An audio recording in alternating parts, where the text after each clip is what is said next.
Hello ಸ್ನೇಹಿತರೆ, welcome back to my channel. ಹೇಗಿದ್ದೀರಾ ಎಲ್ಲರೂ? ಶುಕ್ರವಾರದ ವ್ಲಾಗ್ಗೆ ಸ್ವಾಗತ. ಇವತ್ತು ಶುಕ್ರವಾರದ ಪೂಜೆಗೆ ರೆಡಿ ಮಾಡ್ಕೊಳ್ತಾ ಇದ್ದೀನಿ. ನೆನ್ನೆ ದೇವ್ರ ಪಾತ್ರೆ ಎಲ್ಲ ಬೆಳಗಿಟ್ಟಿದ್ದೆ. ಇವತ್ತು ಜಸ್ಟ್ ಒಂದು ಸಾರಿ ನೀರಲ್ಲಿ ಕ್ಲೀನ್ ಮಾಡ್ಕೊಳ್ತೀನಿ.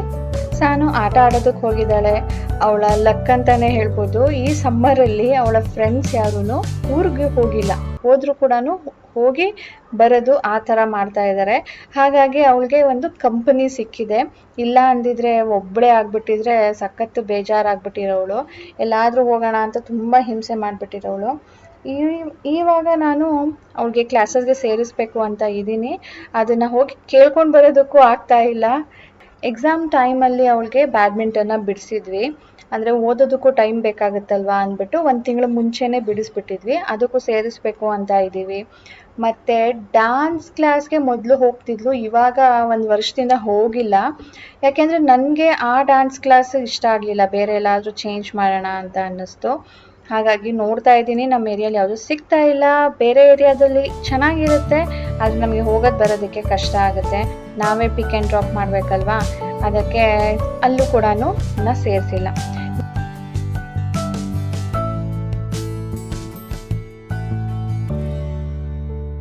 ಇವತ್ತಿನ ತಿಂಡಿಗೆ ನಾನು ಪೊಂಗಲ್ ಮಾಡ್ತಾ ಇದ್ದೀನಿ. ನಾರ್ಮಲ್ ಪೊಂಗಲ್ ಅಲ್ಲ, ಅಂದರೆ ಅಕ್ಕಿ ಪೊಂಗಲ್ ಅಲ್ಲ, ಮಿಲೆಟ್ಸ್ ಪೊಂಗಲ್. ಇದು ಯಾವ ಮಿಲೆಟ್ ಅಂತ ಹೆಸರು ಮರ್ತೋಗಿದೆ ನನಗೆ. ಆದರೆ ನಾನೇನು ಮಾಡ್ತೀನಿ ಅಂದರೆ ಯಾವುದಾದ್ರೂ ಒಂದು ಮಿಲೆಟ್ನ ಅದನ್ನು ಕೂಡ ಚೇಂಜ್ ಮಾಡ್ತಾ ಇರ್ತೀನಿ. ಒಂದು ಸಾರಿ ತಂದಿದ್ದು ಇನ್ನೊಂದು ಸಾರಿ ತರೋದಿಲ್ಲ. ಆ ಥರ ಚೇಂಜ್ ಮಾಡ್ತಾ ತರ್ತೀನಿ. ಇದರಲ್ಲಿ ನಾನು ಬೇರೆ ಇನ್ನೇನು ಮಾಡೋದಕ್ಕೆ ಹೋಗೋದಿಲ್ಲ. ಪೊಂಗಲ್ ಒಂದೇ ಮಾಡೋದು. 1 ಗ್ಲಾಸ್ ಮಿಲೆಟ್ಗೆ ಅರ್ಧ ಗ್ಲಾಸು ಅಥವಾ 3/4 ಗ್ಲಾಸಷ್ಟು ಬೇಳೆ ಹಾಕ್ಕೊಂಡಿದ್ದೀನಿ. ಇದ್ರ ಜೊತೆ ನಾನು ಸಿಹಿ ಪೊಂಗಲ್ ಕೂಡ ಮಾಡಬೇಕು. ಅದಕ್ಕೆ ಸ್ವಲ್ಪ ಜಾಸ್ತಿನೇ ಬೇಳೆ ಬೇಯಿಸ್ಕೊಳ್ತೀನಿ. ಇದು ಪೊಂಗಲ್ನ ಒಗ್ಗರಣೆಗೆ ಜೀರಿಗೆ ಮತ್ತು ಮೆಣಸು ಪುಡಿ ಮಾಡ್ಕೊಂಡಿದ್ದೀನಿ. ಸ್ವಲ್ಪ ಕರಿಬೇವು, ಖಾರಕ್ಕೆ ಒಂದು 2 ಮೆಣಸಿನ್ಕಾಯಿ, ಸ್ವಲ್ಪ ಕಲರ್ಗೆ ಅರಿಶಿಣದ ಪುಡಿ. ಇಷ್ಟನ್ನು ನಾನು ಒಗ್ಗರಣೆ ಕೊಡ್ತೀನಿ. ಇದು ಅದರ ಸೀಸನಿಂಗ್. ಉಪ್ಪು, ಸ್ವಲ್ಪ ಕಾಯಿ ಕಟ್ ಮಾಡಿ ಹಾಕಬೇಕು. ನಾನು ತುರ್ದಿ ಹಾಕಿದ್ದೀನಿ. ಅದರ ಜೊತೆ ಗೋಡಂಬಿ ಇದ್ರೆ ನಮ್ಮ ಸಾನುಗ್ ಒಂಥರ ಇಷ್ಟ ಆಗುತ್ತೆ. ಅದಕ್ಕೆ ಗೋಡಂಬಿ ಕೂಡ ಹಾಕ್ತೀನಿ. ಇಷ್ಟಪಟ್ಟು ತಿಂತಾಳೆ. ಪೊಂಗಲ್ ಅಂದರೆ ಅವಳಿಗೆ ಅಷ್ಟೊಂದೇನು ಇಷ್ಟ ಇಲ್ಲ. ಬಟ್ ಈ ಥರ ಹಾಕೋದ್ರಿಂದ, ಗೋಡಂಬಿ ಹಾಕೋದ್ರಿಂದ ಅವಳಿಗೆ ಏನೋ ಒಂಥರ ಖುಷಿ ಆಗುತ್ತೆ. ಆ್ಯಂಡ್ ಅದ್ರ ಜೊತೆ ಚಟ್ನಿಗೆ ನಾನು ಸ್ವಲ್ಪ ನೆಂಚ್ಕೊಳ್ಳೋದಕ್ಕೆ ಅಂತ ಹೇಳಿಬಿಟ್ಟು ಉಪ್ಪು, ಹುರಿಗಡಲೆ, ಹುಣಸೆ ಹಣ್ಣು, ಫ್ರೆಶ್ಲಿ ಗ್ರೇಟೆಡ್ ಕೋಕೋನಟ್, 2 ಮೆಣಸಿನ್ಕಾಯಿ, ಸ್ವಲ್ಪ ಕರಿಬೇವು. ಇವತ್ತು ಫಸ್ಟ್ ಟೈಮ್ ನಾನು ಹುರಿತಾ ಇಲ್ಲ, ಹಾಗೆ ಡೈರೆಕ್ಟ್ ಮಾಡ್ತಾ ಇದ್ದೀನಿ. ಹೇಗಿರುತ್ತೆ ಟೇಸ್ಟ್ ನೋಡೋಣ ಅಂಥೇಳಿ. ಬೆಲ್ಲ ಕರಗಿಸ್ಕೊಂಡಿದ್ದೀನಿ. ಈಗ ಅದನ್ನು ಫಿಲ್ಟ್ರ್ ಮಾಡ್ಕೊಳ್ತೀನಿ. ಫಿಲ್ಟ್ರ್ ಮಾಡ್ಕೊಳ್ಳೋದು ಇಂಪಾರ್ಟೆಂಟು. ಸಣ್ಣ ಏನಾದರೂ ಧೂಳು ಕಸ ಇದ್ದೇ ಇರುತ್ತೆ.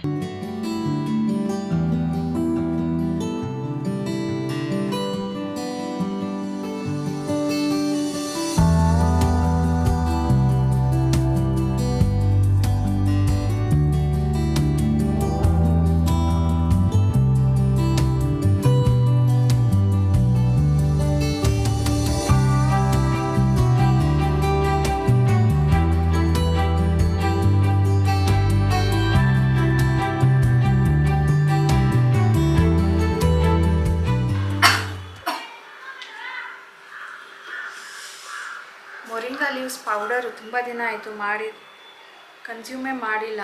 ಅಟ್ಲೀಸ್ಟ್ ಈಗ ಇದನ್ನು ಡಿಸ್ಕಾರ್ಡ್ ಮಾಡಿಬಿಟ್ಟು ಹೊಸದಾಗಿ ತಂದು ಮಾಡ್ಕೊಳ್ಬೇಕು. ಮೊರಿಂಗಾ ಲೀವ್ಸ್ ತುಂಬಾ ಒಳ್ಳೆಯದು. ಡೈಲಿ ನಮ್ಮ ಫುಡ್ ಇಂಟೇಕಲ್ಲಿ ಇದ್ದಾಗ ಐರನ್ ಕಂಟೆಂಟ್ ನಮಗೆ ಹೇರಳವಾಗಿ ಸಿಗುತ್ತೆ. ಆದರೆ ದಿನ ತಿನ್ನೋದಕ್ಕಾಗೋದಿಲ್ಲ ಅಲ್ವಾ, ಅದಕ್ಕೆ ಈ ಥರ ಪುಡಿ ಮಾಡಿ ಇಟ್ಕೊಂಡು ಬೆಳಿಗ್ಗೆ ಟೈಮಲ್ಲಿ 1 ಗ್ಲಾಸ್ ನೀರಲ್ಲಿ ಹಾಕ್ಕೊಂಡು ಕುಡಿಯೋದ್ರಿಂದ ಐರನ್ ಜೊತೆ ಕೆಲವೊಂದು ಬೇರೆ ಕಾಯಿಲೆಗಳಿಗೆ ಮದ್ದು ಅಂತಲೇ ಹೇಳ್ಬೋದು. For example diabetes. ಅದ್ರ ಜೊತೆ ಇನ್ನೂ ಒಂದು ನೋಡಿದೆ, ಮರ್ತೋಯ್ತು. ನಾನು ಅಂದ್ಕೊಂಡೆ ಇದನ್ನು ಡೈಲಿ ಇನ್ಮೇಲೆ ಕುಡಿಬೇಕು ಅಂದ್ಬಿಟ್ಟು. ಯೂಶ್ವಲಿ ರಾಜೇಶ್ ಕುಡಿತಾಯಿದ್ರು. ಕ್ಯಾಲ್ಶಿಯಂ ಕೂಡ ಇರುತ್ತಂತೆ. ರಾಜೇಶ್ ಕ್ಯಾಲ್ಶಿಯಮ್ಗೋಸ್ಕರ ಇದನ್ನು ಕುಡಿತಾ ಇದ್ದೀನಿ ನೀರಲ್ಲಿ ಹಾಕ್ಕೊಂಡು. ಸೊ ನಾನು ಶುರು ಮಾಡಬೇಕು ಅಂತ ಅಂದ್ಕೊಂಡೆ. ಮೇ ಬಿ ಹಾರ್ಮೋನ್ಸ್ಗೂ ಇದು ಒಳ್ಳೆಯದು ಅಂತ ಅನಿಸುತ್ತೆ. ಯಾವ ಹಾರ್ಮೋನ್ಸ್ಗೆ ಎಕ್ಸಾಕ್ಟ್ ನನಗೆ ಗೊತ್ತಿಲ್ಲ, ಯಾವುದು ಕಡಿಮೆ ಮಾಡೋದಕ್ಕೋ ಯಾವುದು ಹೆಚ್ಚು ಮಾಡೋದಕ್ಕೋ ಅಂತ. ಬಟ್ ಯಾವುದೋ ಒಂದು ರೀಲ್ ನೋಡಬೇಕಾದ್ರೆ ನನಗೆ ನಾನು ಕುಡಿಬೋದಲ್ವ, ನನಗೂ ಒಳ್ಳೇದಿದು ಅಂತ ಅನ್ನಿಸ್ತು. ಸೊ ನೆಕ್ಸ್ಟ್ ಮೈಸೂರಿಗೆ ಹೋದಾಗ ತೊಗೊಂಡು ಬಂದು ಫ್ರೆಶ್ ಆಗಿ ಮಾಡ್ಕೊಳ್ಬೇಕು. ಇದನ್ನು ಡಿಸ್ಕಾರ್ಡ್ ಮಾಡಿಬಿಡ್ತೀನಿ. ಎಷ್ಟು ಘಾಟು ಯಪ್ಪ. ಆ್ಯಂಡ್ ಇದು ಕಹಿ ಕೂಡ ಇರುತ್ತೆ, ಜಾಸ್ತಿ ನೀರಲ್ಲಿ ಹಾಕ್ಕೊಂಡು ಕುಡಿಯೋದಕ್ಕಾಗೋದಿಲ್ಲ. ಒಂದು ಶಾರ್ಟ್ ಥರ ಒಂದಿಷ್ಟು ನೀರು ತೊಗೊಂಡು ಮಿಕ್ಸ್ ಮಾಡಿಬಿಟ್ಟು ಒಟ್ಟಿಗೆ ಒಂದು ಶಾರ್ಟ್ ಫುಲ್ ಎತ್ತಿ ಕುಡಿದು ಮುಗಿಸ್ಬಿಡ್ಬೇಕು. ಓಕೆ, ಈಗ ಅಡುಗೆ ಮಾಡೋಣ ಅಂತ ಬಂದಿದ್ದೀನಿ ಕಿಚನ್ಗೆ. ಸಖತ್ತು ಶಕೆ ಆಗುತ್ತೆ. ಇಲ್ಲೇ ನಾನು ಕೂಲರ್ ಹಾಕ್ಕೊಂಡು ಮಾಡ್ತಾಯಿರ್ತೀನಿ. ಏನು ಮಾಡಿರ್ತೀನಿ, ಇದು ಎರಡೂ ಬಾಗಿಲು ತೆಗೆದು ಬಿಟ್ಬಿಡ್ತೀನಿ. ಬೆಳಿಗ್ಗೆಯಿಂದ ಸಂಜೆ 6 ಗಂಟೆ ತನಕ ಇದು ಓಪನ್ ಇರುತ್ತೆ. ಆಮೇಲೆ ಮುಚ್ಚೋದು. ಇದು ಓಪನ್ ಇದ್ದರೂ ಕೂಡ ಬಿಸಿ, ಆ ಬಿಸಿಲು ಗಾಳಿ, ಆ ಬಿಸಿಲಿಗೆ ಗಾಳಿ ಕೂಡ ಬಿಸಿ ಆಗಿಬಿಟ್ಟಿರುತ್ತೆ, ಅಷ್ಟು ಬಿಸಿ. ಸೊ ಇನ್ನು ಒಂದು ಕ್ವೆಶನ್ ಇತ್ತು ಕಾಮೆಂಟಲ್ಲಿ ಬಂದಿದ್ದು. ಈಗ ನೆನ್ನೆದಲ್ಲ ಮೊನ್ನೆ ವಿಡಿಯೋಲಿ ಅಂತ ಅನಿಸುತ್ತೆ, ಅದರಲ್ಲಿ ಅವ್ರು ಏನಂತ ಕೇಳಿದ್ರು ಅಂದರೆ, ಸಾನು ಸ್ವಿಮ್ಮಿಂಗ್ ಕಲಿತ್ಲಾ, ಅವಳ ಕ್ಲಾಸಿಗೆ ಸೇರ್ಕೊಂಡ್ಲಾ ಅಂತ ಹೇಳಿಬಿಟ್ಟು. ಅವಳಿಗೆ ಸ್ವಿಮ್ಮಿಂಗ್ ಬರುತ್ತೆ, ಆದರೆ ತುಂಬ ಡೀಪ್ ಹೋಗೋದಾಗಲಿ ಅಥವಾ ತುಂಬ ಲಾಂಗ್ ಹೋಗೋದಾಗಲಿ ಆ್ಯಂಡ್ ಬ್ರೀತಿಂಗ್ ಟೆಕ್ನಿಕ್ಸ್ ಎಕ್ಸಾಕ್ಟ್ ಗೊತ್ತಿಲ್ಲ. But she can swim. ಇಲ್ಲಿಂದ ಒಂದಷ್ಟು ದೂರ ಹೋಗ್ತಾಳೆ. ನಾವು ಅದನ್ನು ಹೇಳ್ಕೊಡ್ಬೇಕು ಕರೆಕ್ಟಾಗಿ. ಈಗ ಒಂದು ಕೋಚಿಂಗಿಗೆ ಸೇರಿಸ್ಬಿಡೋಣ. ಒಂದು 20-21 ಡೇಸ್ದು ಕೋಚಿಂಗ್ ಇರುತ್ತೆ. ಅವಳಿಗೆ ಆ ಟೆಕ್ನಿಕ್ಸ್ ಎಲ್ಲನೂ ಗೊತ್ತಾಗಲಿ ಅಂತ ಅಂದ್ಕೊಂಡಿದ್ದೀವಿ. ಇದೀಗ ನಾವು ಊರಿಗೆ ಹೋಗಿದ್ವಲ್ಲ, ಹಾಗಾಗಿ ಸೇರ್ಸೋಕ್ಕಾಗಿರಲಿಲ್ಲ. ನಾವು ಮಾರ್ಚಲ್ಲೇ ಹೋಗಿ ಕೇಳ್ಕೊಂಡು ಬಂದಿದ್ವಿ. ಅವ್ರು ಅಂದರು 21 ಡೇಸ್ದು ಬ್ಯಾಚಸ್ ಇರುತ್ತೆ, ಏಪ್ರಿಲಿಂದ ಶುರು ಆಗುತ್ತೆ, ಇಲ್ಲ ಮಾರ್ಚ್ ಎಂಡಿಂದನೇ ಶುರು ಆಗುತ್ತೆ, ಬನ್ನಿ ಅಂತ. ಊರಿಂದ ಬಂದ್ವಿ. ಇವಾಗ ಸೇರಿಸೋಣ ಅಂತ ಹೋದರೆ ಫುಲ್ ಆಗಿಬಿಟ್ಟಿರುತ್ತೆ. ನಾವೇನೋ ಕೇಳೋಕ್ಕೆ ಹೋಗಲಿಲ್ಲ. ಸೊ ಕೇಳ್ಕೊಂಡು ಬಂದು ಸೇರಿಸ್ಬೇಕು. ಇಟ್ಸ್ ಅ ಲೈಫ್ ಸ್ಕಿಲ್ ಅಲ್ವಾ. ಈಗ ನನಗೆ ನೀರಂದರೆ ಭಯ ಆಗುತ್ತೆ. ಏನಪ್ಪ ಅಂದರೆ ಸ್ವಿಮ್ಮಿಂಗ್ ಪೂಲಲ್ಲಿ ಒಂದು 5 ನಿಮಿಷ ಇಳಿದ್ಬಿಟ್ಟು ಹತ್ಬಿಡ್ತೀನಿ ಹೊರತು, ಅಂದರೆ ಈ ಸಮುದ್ರ ತಟ್ಟದಕ್ಕೆ ಹೋದಾಗ ನಾನು ಅಲ್ಲಿ ನೀರು ಇಳಿಯೋದಕ್ಕೆ ಭಯ ಆಗುತ್ತೆ ನನಗೆ.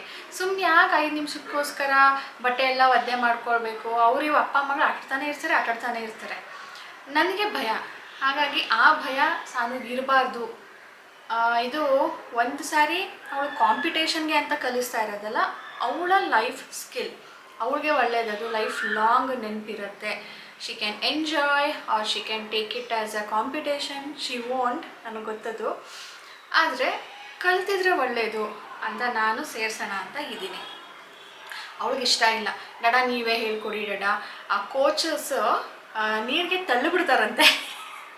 ಇವಳು ಹೇಳಿತ್ತು, ಇವಳ ಫ್ರೆಂಡು ಯಾರೋ ಹೋಗಿದ್ಲಂತೆ, ಅವಳ ಎಕ್ಸ್ಪೀರಿಯನ್ಸ್ನ ಇವಳಿಗೆ ಹೇಳಿದ್ದಾಳೆ. ಇವಳು ಆ ಭಯಕ್ಕೆ ನಾನು ಹೋಗೋದಿಲ್ಲ, ನೀವೇ ಹೇಳ್ಕೊಡಿ ಅಂತ ಕೂತಿದ್ದಾಳೆ ರಾಜೇಶ್ಗೆ. ನನಗೆ ಟೆಕ್ನಿಕ್ಸ್ ಅಷ್ಟೊಂದು ಗೊತ್ತಿಲ್ಲ, ಅದಕ್ಕೆ ಬ್ರೀತಿಂಗ್ ಟೆಕ್ನಿಕ್ಸ್ ಇರುತ್ತೆ, ಕೈ ಹೇಗೆ ಆಡಿಸ್ಬೇಕು, ಕಾಲು ಹೇಗೆ ಇಟ್ಕೊಳ್ಬೇಕು ಅಂತೆಲ್ಲ ಇರುತ್ತೆ, ನೀ ಅಲ್ಲಿ ಹೋಗಿ ಕಲಿತ್ರೇನೆ ಒಳ್ಳೆಯದು ಅಂತ. ಅವಳು ಬೇಡ ಅಂತ ನಾವು ಕಳಿಸ್ತೀವಿ ಅಂತ. ಸೊ ಇದರಲ್ಲೇ ಹೋಗಿದೆ. ನಾವಿನ್ನೂ ಸೇರಿಸಿಲ್ಲ, ಬಟ್ ಸೇರಿಸಲೇಬೇಕು. ಸೇರಿಸ್ತೀನಿ. ನನಗಂತೂ ತುಂಬ ಆಸೆ ಇದೆ ಸೇರ್ಕೋ ಅಂತ. ಅವಳಿಗೇನಾದರೂ ಫೋರ್ಸ್ ಮಾಡಿದ್ರೆ ಅವಳಿಗೆ ನನಗೆ ಕೇಳ್ತಾಳೆ, ನೀನು ಕಲ್ತಿಲ್ವಲ್ಲ ಬಾ ನೀನು ನನ್ನ ಜೊತೆ ಅಂತ. ಸೊ ಈ ಥರ ಇದೆ ಸ್ನೇಹಿತರೆ. ಸೊ ಬನ್ನಿ ಈಗ ಅಡುಗೆ ಶುರು ಮಾಡೋಣ.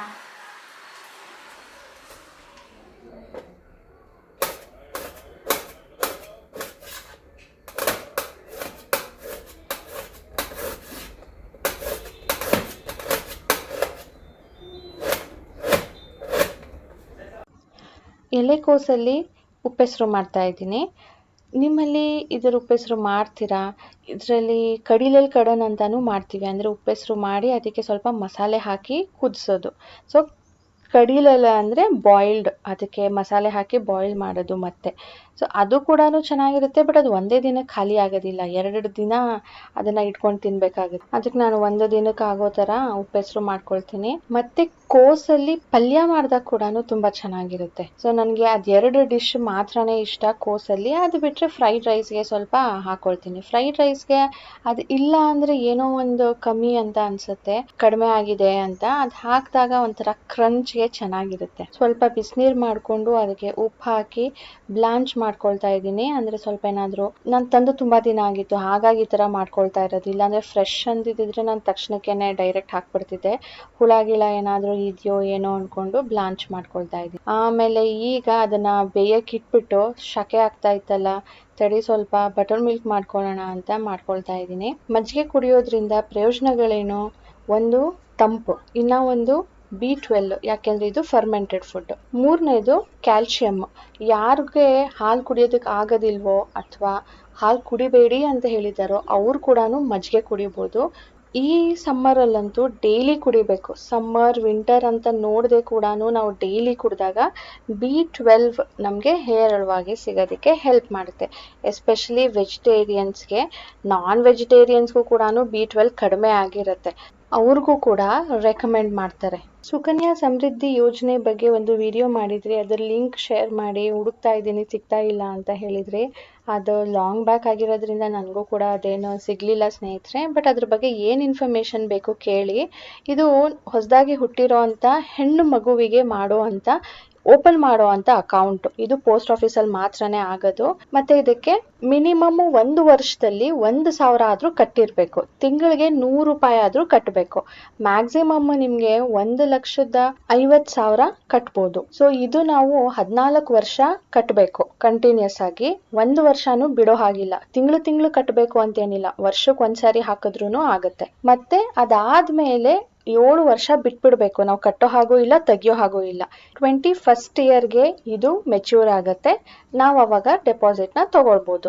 ಇದು ನಾವು ಶುರು ಮಾಡಿರೋದು ಸಾನುಗೆ 1 ವರ್ಷ ಆದಾಗ ಶುರು ಮಾಡಿರೋದು. ಸೊ ನಾವು ಅವಳಿಗೆ 22 ಇಯರ್ಸ್ ಆದಾಗ ಅದು ನಾವು ಡೆಪಾಸಿಟ್ ಅನ್ನ ತಗೊಳ್ಬೋದು. 18 ಇಯರ್ಸ್ ಆದಾಗ ನಾವು ಹೋಗ್ಬಿಟ್ಟು ಒಂದು KYC ಮಾಡಿಸ್ಬೇಕು. ಈಗ ಅದು ನಮ್ಮ ಹೆಸರಲ್ಲಿರುತ್ತೆ, ಆಮೇಲೆ ಅದು ಸಾನು ಹೆಸರಿಗೆ ಟ್ರಾನ್ಸ್ಫರ್ ಆಗುತ್ತೆ. ಇದರಲ್ಲಿ ಯಾಕೆ ಹಾಕಬೇಕು ಅಂದರೆ ಫಿಕ್ಸ್ಡ್ ಇಂಟ್ರೆಸ್ಟ್ ರೇಟ್ ಮಿನಿಮಮ್ 8% ಇರುತ್ತೆ. 8.1, 8.2 ಆ ಥರ ಕೂಡ ವೇರಿ ಆಗುತ್ತೆ.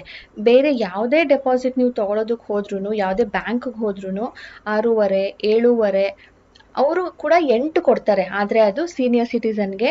ಅಥವಾ ನಾವು ಪೋಸ್ಟ್ ಆಫೀಸಲ್ಲಿ ಈ 10 ವರ್ಷದ ಡೆಪಾಸಿಟ್ ಇಡ್ತೀವಿ, ಡಬಲ್ ಆಗೋದು, ಅದಕ್ಕೆ ಮಾತ್ರನೇ ಅವರು 8% ಕೊಡೋದು. ಬಟ್ ಇದು ಯಾವಾಗ್ಲೂ 8, 8.1 ಆ ಥರನೇ ಇರುತ್ತೆ, ಕಡಿಮೆ ಆಗೋದಿಲ್ಲ. ಈ ಅಕೌಂಟ್ಗೆ ನಾವು ಎಷ್ಟು ಡೆಪಾಸಿಟ್ ಮಾಡಿರ್ತೀವೋ ಅಷ್ಟನ್ನ ನಾವು ಇನ್ಕಮ್ ಟ್ಯಾಕ್ಸ್ ಫೈಲ್ ಮಾಡಬೇಕಾದ್ರೆ 80C ಸೆಕ್ಷನ್ ಅಂಡರ್ ಕೂಡ ಕ್ಲೇಮ್ ಮಾಡ್ಬೋದು. ಟ್ಯಾಕ್ಸ್ ಬೆನಿಫಿಟ್ಗೂ ಕೂಡ ಹೆಲ್ಪ್ ಆಗುತ್ತೆ. ಇದು ನಾವು 1 ವರ್ಷ ಆದಾಗ ಮಾಡಿಸಿದ್ದು ಅಲ್ವಾ, ಎಷ್ಟು ವರ್ಷ ಆಗೋ ತನಕ ಅವರು ಅದನ್ನು ಓಪನ್ ಮಾಡ್ಬೋದು ಅದ್ರ ಬಗ್ಗೆ ನನಗೆ ಗೊತ್ತಿಲ್ಲ. ಈಗ 5 ವರ್ಷ ಆಗ್ಬಿಟ್ಟಿದೆ, 10 ವರ್ಷ ಆಗ್ಬಿಟ್ಟಿದೆ, ಇವಾಗ ಓಪನ್ ಮಾಡ್ಬೋದಾ ಅನ್ನೋ ಹಾಗಿದ್ರೆ ಅದನ್ನು ನೀವು ಪೋಸ್ಟ್ ಆಫೀಸ್ಗೆ ಹೋಗಿ ಕೇಳಬೇಕು. ಅಷ್ಟು ನನಗೆ ನಾಲೆಜ್ ಇಲ್ಲ. ಈಗ ನಾನು ಉಪ್ಪೆಸರು ಖಾರ ಮಾಡ್ಕೊಳ್ಳೋದಕ್ಕೆ ರೆಡಿ ಮಾಡ್ಕೊಳ್ತಾ ಇದ್ದೀನಿ. ಅದ್ರ ಜೊತೆ ಪಲ್ಯಕ್ಕೆ ಒಗ್ಗರಣೆ ಕೊಡಬೇಕು. ಅಷ್ಟಾದರೆ ಅಡುಗೆ ರೆಡಿ. ಈಗ ನಾನು ಮುದ್ದೆ ಏನು ಮಾಡೋದಿಲ್ಲ, ರಾತ್ರಿಗೆ ಮುದ್ದೆ ಮಾಡ್ಕೊಳ್ತೀನಿ. ಈಗ ಜಸ್ಟ್ ರೈಸ್. ನಾಳೆಗೆ ದೋಸೆಗೆ ಹಾಕ್ತಾ ಇದ್ದೀನಿ. ಅಕ್ಕಿ ತೊಳೆದ್ಬಿಟ್ಟು ಅದರ 1 ಸಾರಿ ತೊಳೆದಿದ್ದ ನೀರನ್ನ ಬಿಸಾಡ್ಬಿಡ್ತೀನಿ. ಅದಾದ್ಮೇಲೆ 2 ಸಾರಿ ತೊಳಿತೀನಿ. ಸೊ ಆ ನೀರನ್ನ ಗಿಡಗಳಿಗೆ ಯೂಸ್ ಮಾಡ್ಕೊಳ್ತೀನಿ. ನೀರ್ ಕಡಿಮೆ ಇದೆ ಅಂತ ಅಲ್ಲ, ನೀರ್ನ ಯುಟಿಲೈಸು ಮಾಡ್ಕೊಳ್ಬೇಕು. ಹಾಗೆ ಗಿಡಗಳಿಗೆ ಈ ಸಮ್ಮರಲ್ಲಿ ದಿನ ನೀರ್ ಹಾಕ್ಬೇಕು. ಮೊದಲು ವಿಂಟರಲ್ಲಾದ್ರೆ 2 days once ಹಾಕ್ತಾ ಇದ್ದೆ. ಇವಾಗಂತೂ ಒಂದ್ಸಾರಿ ಬೆಳಿಗ್ಗೆ ಹಾಕ್ಬೋದು ಅಥವಾ ಸಂಜೆನೂ ಹಾಕ್ಬೋದು. ದಿನಕ್ಕೆ 2 ಸಾರಿ ಕೂಡ ಹಾಕ್ಬೋದು. ಅಷ್ಟು ಡ್ರೈನೆಸ್ ಕ್ರಿಯೇಟ್ ಆಗುತ್ತೆ. ಹಾಗಾಗಿ ಅವಾಗ ನಾನು ತರಕಾರಿ ತೊಳೆದಿದ್ದ ನೀರೆಲ್ಲ ಕೂಡ ನಾನು ಗಿಡಕ್ಕೆ ಹಾಕ್ಕೊಳ್ತೀನಿ. ಆ್ಯಂಡ್ ಇನ್ನೂ ಒಂದು, ನಾವು ಹೇಗೆ ನೀರನ್ನು ರೀಯೂಸ್ ಮಾಡ್ಕೊಳ್ಬೋದು ಅಂದರೆ, ಈಗ ನೋಡಿ ಎಲ್ಲರ ಮನೆಯಲ್ಲೂ RO, UV ವಾಟರ್ ಫಿಲ್ಟರ್ಸ್ ಇರುತ್ತೆ. ಅಲ್ಲಿಂದ ನೀರು ನಾವು ಫಿಲ್ಟರ್ ಮಾಡಬೇಕಂದ್ರೆ 1 ಲೀಟ್ರ್ ಮಾಡೋದಕ್ಕೆ ಮಿನಿಮಮ್ 3 to 5 ಲೀಟರ್ಸ್ ನೀರು ವೇಸ್ಟ್ ಆಗುತ್ತೆ. ಆ ನೀರನ್ನು ಕೂಡ ಅಂದರೆ ಔಟ್ ಗೋಯಿಂಗ್ ವಾಟರ್ನ ಒಂದು ಬಕೆಟಲ್ಲಿ ತುಂಬಿಟ್ಕೊಂಡು ಅದನ್ನು ರೀಯೂಸ್ ಮಾಡ್ಕೊಳ್ಬೋದಲ್ವಾ. ಲೈಕ್ ನಮ್ಮ ಮನೇಲಿ ನಾನು ಈ ಬಾಲ್ಕನಿ ಕ್ಲೀನ್ ಮಾಡ್ಕೊಳ್ಳೋದಕ್ಕೆ, ಯುಟಿಲಿಟಿ ಕ್ಲೀನ್ ಮಾಡ್ಕೊಳ್ಳೋದಕ್ಕೆ, ಎಕ್ಸಸ್ ಇನ್ನೂ ಮಿಕ್ತಾ ಎಲ್ಲನೂ ಯೂಸ್ ಮಾಡಿಕೊಂಡು ಅದನ್ನು ಟಾಯ್ಲೆಟ್ ಕಮೋಡ್ಗೆ ಹೋಗ್ಬಿಟ್ಟು ನೀರು ಚೆಲ್ಬಿಡ್ತೀನಿ. ಸೊ ದಟ್ ಅಟ್ಲೀಸ್ಟ್ ಆ ಪೈಪ್ ಆದರೂ ಕ್ಲೀನ್ ಆಗಲಿ ಅಂತ ಹೇಳಿಬಿಟ್ಟು. ಮನೆ ಒರೆಸೋದಕ್ಕೆ, ಬಟ್ಟೆ ಒಗೆಯೋದಕ್ಕೆ, ಗಿಡಗಳಿಗೆ ಮಾತ್ರ ಹಾಕೋದಿಲ್ಲ ನಾನು. ಅದರ್ವೈಸ್ ನಾನು ಎಲ್ಲ ಕಡೆನೂ ಅದನ್ನು ಬೇಸಿನ್ ಕ್ಲೀನ್ ಮಾಡ್ಕೊಳ್ಳೋದಕ್ಕೂ ಯೂಸ್ ಮಾಡ್ಕೊಳ್ತೀನಿ. ಈಗ ನಾನು ಕುಕ್ಕಿ ಮಾಡ್ತೀನಿ. ಆ್ಯಕ್ಚುಲಿ ಅವ್ರು ಕುಕ್ಕಿ ಮಾಡ್ತೀನಿ ಅಂದಿಲ್ಲ, ನಾನು ಏನೋ ಒಂದು ಬೇಕಿಂಗ್ ಮಾಡಬೇಕು, ನನಗೇನೋ ಬೇಕ್ ಮಾಡಬೇಕು ಅನ್ನಿಸ್ತಾ ಇದೆ ಅಂತ ಅವಳು. ನಾನು ಬೇಕಿಂಗ್ ಅಂದರೆ ಅವಳು ಬರೀ ಕೇಕೆ ಮಾಡೋದು. ಅದಕ್ಕೆ ಕೇಕ್ ಬಿಟ್ಟು ಏನಾದರೂ ಮಾಡಿಸೋಣ ಅಂದ್ಬಿಟ್ಟು ಸ್ವಲ್ಪ ದಿನದ ಹಿಂದೆ ಒಂದು ಕುಕ್ಕಿ ರೆಸಿಪಿ ನೋಡಿದ್ದೆ. ಅದನ್ನು ಟ್ರೈ ಮಾಡಬೇಕು ಅಂತ ಅಂದ್ಕೊಂಡಿದ್ದೆ. ಅದನ್ನು ಅವಳಿಗೆ ತೋರಿಸ್ಬಿಟ್ಟು ನಾನು ಇದು ನೋಡು, ಇದೂ ಬೇಕಿಂಗೇನೆ, ಇದನ್ನು ಮಾಡು ಅಂತ ಹೇಳಿದ್ದೆ. ಸೊ ಈಗ ಅವಳು ಮಾಡ್ತಾ ಇದ್ದಾಳೆ. ಅಂದರೆ ನನಗೂ ಕರೀತಾಳೆ, ಆದರೆ ಮಿಕ್ಸಿಂಗ್ ಅದು ಇದು ಎಲ್ಲನೂ ಅವಳೇ ಮಾಡ್ಕೊಳ್ತಾಳೆ. ನಾನೇ ಮಾಡ್ತೀನಿ ಅಂದರೆ ಕ್ಲೀನಿಂಗ್ ಎಲ್ಲನೂ ನಾನೇ ಮಾಡಬೇಕು. ಸೊ ನಾನು ನೀನೇ ಮಾಡಂಗಿದ್ರೆ ಕ್ಲೀನಿಂಗು ನೀನೇ ಮಾಡಬೇಕು ಅಂತ ಹೇಳಿದಾಗ ಮೊದಲೇ ಮೈಂಡ್ ಸೆಟ್ ಮಾಡಿಕೊಂಡು ಸರಿ ನಾನು ಕ್ಲೀನಿಂಗ್ ಕೂಡ ಮಾಡ್ತೀನಿ ಅಂದ್ಕೊಂಡು ಅವಳೇ ಎಲ್ಲನೂ ಆದಷ್ಟು ಎತ್ತಿಡ್ತಾಳೆ. ಆ ಥರ ಅವಳು ಸ್ವಲ್ಪ ಬ್ಯುಸಿನೂ ಆಗ್ತಾಳೆ, ಸ್ವಲ್ಪ ಕೆಲಸನೂ ಕಲಿತಾಳೆ. ಇಲ್ಲ ಅಂದರೆ ಎಲ್ಲ ಕೆಲಸನೂ ನಾನೇ ಮಾಡ್ತೀನಿ ಅನ್ನೋ ಹಾಗಿದ್ರೆ ಎಲ್ಲನೂ ಯಾವಾಗಲೂ ನಾನೇ ಮಾಡ್ತಾ ಇರಬೇಕು. ಅದಕ್ಕೆ ಅಟ್ಲೀಸ್ಟ್ ಇಷ್ಟಾದರೂ ಮಾಡಲಿ ಅಂದ್ಕೊಂಡು ಅವಳ ಕೈಯಲ್ಲೇ ಮಾಡಿಸ್ತಾ ಇದ್ದೀನಿ. ಸೊ ಸ್ನೇಹಿತರೆ, ಇವತ್ತಿನ ಈ ವ್ಲಾಗ್ ಇದರೊಂದಿಗೆ ಎಂಡ್ ಮಾಡ್ತೀನಿ. ಸಿಗೋಣ ಮುಂದಿನ ವ್ಲಾಗ್ನೊಂದಿಗೆ. ಅಂಟಿಲ್ ದೆನ್ ಇವತ್ತಿನ ವಿಡಿಯೋ ಇಷ್ಟ ಆಗಿದ್ರೆ ಲೈಕ್ ಮಾಡೋದನ್ನ ಮಾತ್ರ ಮರಿಬೇಡಿ. ಬಾಯ್ ಬಾಯ್ ಸ್ನೇಹಿತರೆ. ಒಬ್ಬರು ಕೇಕ್ ಮಾಡಬೇಕಾದ್ರೆ ಎಷ್ಟು ಹೀಟ್ ಮಾಡಬೇಕು ಅಂತ ಓವನ್ ಬಗ್ಗೆ ಕೇಳಿದ್ರಿ. ನಾನು ನೆಕ್ಸ್ಟ್ ಈ ಕುಕಿ ಇವತ್ತು ನಾನು ನಿಮಗೆ ಮೆಜರ್ಮೆಂಟ್ ತೋರಿಸಿಲ್ಲ. ಸೊ ನೆಕ್ಸ್ಟ್ ಮೆಜರ್ ಮಾಡಿ ತೋರಿಸಿದಾಗ ಅದನ್ನು ಡೀಟೇಲ್ ಆಗಿ ಹೇಳ್ತೀನಿ. ಸೊ ಬೇಕಿಂಗ್ ಬಗ್ಗೆ ಏನಾದರೂ ಡೌಟ್ ಇದ್ದರೆ ನಿಮಗೆ ಕಾಮೆಂಟ್ ಮಾಡಿ ಹೇಳಿ, ನನಗೆ ಗೊತ್ತಿರೋ ಅಷ್ಟು ನಿಮ್ಮ ಜೊತೆ ಶೇರ್ ಮಾಡ್ತೀನಿ. ಸ್ನೇಹಿತರೆ, ಕುಕ್ಕಿ ಅಂತೂ ಎಷ್ಟು ಚೆನ್ನಾಗಿದೆ ಅಂತೀರಾ. ಅಲ್ಲಿ ಬೇಕಾಗ್ತಾ ಇದ್ರೇ ಮನೆ ಫುಲ್ ಘಮ ಘಮ ಅಂತ ಇದೆ. ರಾಜೇಶ್ ರೂಮಲ್ಲಿದ್ದವರು ಬಂದ್ಬಿಟ್ಟು ಏನೋ ಮಾಡ್ತಾ ಇದ್ದಾಳೆ, ಇಷ್ಟೊಂದು ಚೆನ್ನಾಗಿ ಬರ್ತಾ ಇದೆಯಲ್ಲ ಸ್ಮೆಲ್ಲು ಅಂತ ಅವರು ನೋಡಿದ್ರು. ಬಟ್ ಅದೀಗ ಸ್ವಲ್ಪ ಬಿಸಿ ಇದೆ. ಬಟ್ ನಾನು ಬಿಡ್ತೀನಾ, ಓವನಿಂದಾನೇ ತೆಗೆದು ಡೈರೆಕ್ಟಾಗಿ ತಿಂದಿದ್ದೀನಿ. ತುಂಬ ಚೆನ್ನಾಗಿದೆ. ಅಂದರೆ ಸ್ವಲ್ಪ ಗಟ್ಟಿ ಇದೆ, ಯಾಕಂದರೆ ತುಪ್ಪ ನಾವು ಕಡಿಮೆ ಹಾಕಿದ್ದೀವಿ ಅನಿಸುತ್ತೆ, ಇನ್ನೂ ಸ್ವಲ್ಪ ಜಾಸ್ತಿ ಹಾಕಬೇಕು. ಬಟ್ ಒಂದು ಸಾರಿ ತಿಂದ್ಬಿಟ್ರಂತೂ ನಿಲ್ಸೋದಕ್ಕೆ ಮನಸ್ಸೇ ಬರೋಲ್ಲ, ಅಷ್ಟು ಚೆನ್ನಾಗಿದೆ. ಇದರಲ್ಲಿ ಇನ್ನು ಸ್ವಲ್ಪ ಚೇಂಜಸ್ ಮಾಡ್ಕೊಳ್ಬೋದು. ಲೈಕ್ ನಾವು ಓಟ್ಸು ಜಸ್ಟ್ 100 ಗ್ರಾಮ್ ಹಾಕಿದ್ದೀವಿ, ಆಲ್ಮಂಡ್ ಪೌಡರು 50 ಗ್ರಾಮ್ ಹಾಕಿದ್ದೀವಿ. ಅದ್ರ ಬದಲು 150 ಗ್ರಾಮ್ ಕೂಡ ಓಟ್ಸ್ ಪೌಡರ್ ಹಾಕ್ಬಿಟ್ಟು 50 ಗ್ರಾಮ್ಸ್ ಆಲ್ಮಂಡ್ಸ್ ಹಾಕ್ಬೋದು, ಅಥವಾ ಎಲ್ಲ ನಟ್ಸ್ನ ಕೂಡ ಮಿಕ್ಸ್ ಮಾಡಿ ಹಾಕ್ಬೋದು. ನಾನು ನಿಮಗೆ ಮೆಷರ್ಮೆಂಟೇ ಹೇಳಲಿಲ್ಲ, ಇನ್ನೊಂದು ಸಾರಿ ಮಾಡ್ತೀನಿ. ಅಷ್ಟು ಚೆನ್ನಾಗಿದೆ. ಇನ್ನೊಂದು ಸಾರಿ ಮಾಡಿದಾಗ ನಾನು ನಿಮ್ಮ ಜೊತೆ ಮೆಷರ್ಮೆಂಟ್ನ ಶೇರ್ ಮಾಡ್ತೀನಿ. ಇವಾಗ ಹೇಳಿದ್ರೆ ಏನು ಪ್ರಯೋಜನ ಅಲ್ವಾ. ಸಾರಿ, ನಾನು ಫಸ್ಟ್ ಟೈಮ್ ಮಾಡಿದ್ದಲ್ವಾ, ಹೇಗೆ ಬರುತ್ತೋ ಏನೋ ಅಂದ್ಕೊಂಡು ನಾನು ಮೆಷರ್ಮೆಂಟ್ ನಿಮಗೆ ತೋರಿಸ್ಲಿಲ್ಲ. ಆ್ಯಂಡ್ ನಮಗೂ ಎಕ್ಸ್ಪೆರಿಮೆಂಟ್ ಅಲ್ವಾ ಇದು, ಫಸ್ಟ್ ಟೈಮು, ಹಾಗಾಗಿ. ಬಟ್ ನೆಕ್ಸ್ಟ್ ಟೈಮ್ ಮಾಡೋ ಅಷ್ಟು ಚೆನ್ನಾಗಿದೆ. ಡೆಫಿನೆಟ್ಲಿ ನಾನು ನಿಮ್ಮ ಜೊತೆ ಶೇರ್ ಮಾಡ್ತೀನಿ. ಇದು ಮುಗಿದ ತಕ್ಷಣವೇ ಮಾಡ್ತೀನಿ, ಆಯಿತಾ.